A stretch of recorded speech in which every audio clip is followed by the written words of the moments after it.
ગુજરાતના મુખ્ય ચૂંટણી અધિકારી દ્વારા સર્વપક્ષીય બેઠક બોલાવી હતી અને એસઆઈઆરના સુધારણાનું જે 1 મહિના 4 નવેમ્બરથી 4 ડિસેમ્બરમાં જે કાર્યક્રમ ચાલવાનો છે એની તંદુરસ્ત ચર્ચાઓ થઈ છે। અમે બધા પાર્ટીના આગેવાનો ખૂબ જ ગંભીર હતા, પણ ચૂંટણી પંચ જરાય આમાં ગંભીરતા લીધું નથી।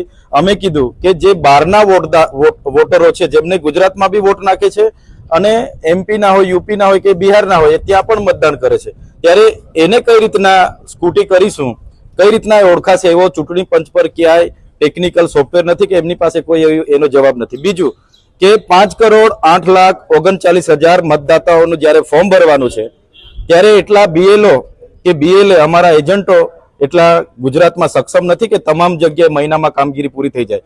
બીજું કે અમારા વિસ્તારના લોકો તો ઘણા સૌરાષ્ટ્રમાં મજૂરી અર્થી ગયા છે, એમને 1 મહિનામાં મજૂરી છોડીને ગામે આવીને શું કરશે? ત્યારે અમે ચૂંટણી અધિકારીને કીધું કે જેના ઘરે તાળું હશે એ લોકો બહાર મજૂરીએ ગયા છે, તો એમને કઈ રીતના આપણે સર્વે કરીને નવા ફોર્મ ભરીશું? એમની પાસે બસ બીએલઓ કરશે, એના સિવાય બીજા કોઈ જવાબો નથી। બીજું કે જે વ્યક્તિ 1987 પછી જેને જન્મ લીધો છે એનું 2002 ની યાદીમાં નામ નથી, તો એનું કમ્પેરિઝન આપણે કઈ રીતના કરીશું? તો